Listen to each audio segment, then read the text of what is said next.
සිරුරේ විවිධ පටක එකිනෙක බැඳ තබා ගැනීම තමයි කොලජන් වල විශේෂ කාර්යභාරය වෙන්නේ. මේ ශරීරයට අපිට ඇත්තටම කොලජන් ප්‍රමාණය අවශ්‍යයි. වයසට යෑමත් සමග කොලජන් ප්‍රමාණය අඩු වෙනවා.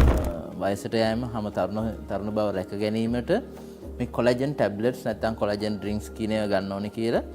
එතකොට ඒක ලෝකේ පුරාම අද විශාල වශයෙන් කතා කරන මාතෘකාවක් වෙලා තියෙනවා. ඒතකොට අපි දැනගන්න ඕනේ මේක මොකද්ද මේ කොලජන් කියන එක. මම ඉස්සෙල්ලාම පැහැදිලි කරන්නම් කොලජන් කියන්නේ මොනවද කියලා. සාමාන්‍යයෙන් අපේ ශරීරයේ කොලජන් පිහිටා තිබෙනවා. ඒ කොලජන් කියන තන්තුවක් තමයි මේක.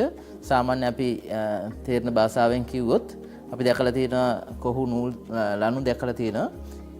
මේ ඇමයිනෝ ඇසිඩ් කියන මූලික අණු රාශියක් එකතු වෙලා තමයි මේ කොලජන් තන්තුවක් හැදෙන්නේ. කොලජන් තන්තුවක් කියන්නේ ඇමයිනෝ ඇසිඩ් සාමාන්‍ය 1000කට වැඩිය විශාල සංඛ්‍යාවක් එකතු වෙලා හැදෙන තන්තුවක් තමයි කොලජන් කියන්නේ. මේ කොලජන් වල කාර්යභාරය වෙන්නේ හැමේ තියෙන සහ සිරුරේ විවිධ පටක එකිනෙක බැඳ තබා ගැනීම තමයි කොලජන් වල විශේෂ කාර්යභාරය වෙන්නේ. එතකොට මේ ශරීරයට අපිට ඇත්තටම කොලජන් ප්‍රමාණය අවශ්‍යයි. එතකොට කොලජන් හැදෙන්නේ මේ ඇමයිනෝ ඇසිඩ් කියන කාණ්ඩය මගින්.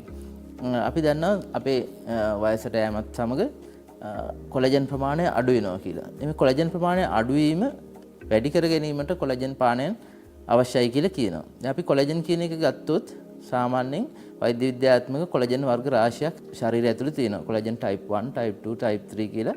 ඒ වගේ විවිධ වර්ගයේ කොලජන් වර්ග තියෙනවා. සාමාන්‍යයෙන් අපි හැම ගැන කතා කරනකොට විශේෂයෙන් අපේ මාතෘකාව ගැන කතා කරනකොට කොලජන් type 1 සහ type 4 කියන જાතිය තමයි විශාල වශයෙන් හැමට අවශ්‍ය වෙන්නේ.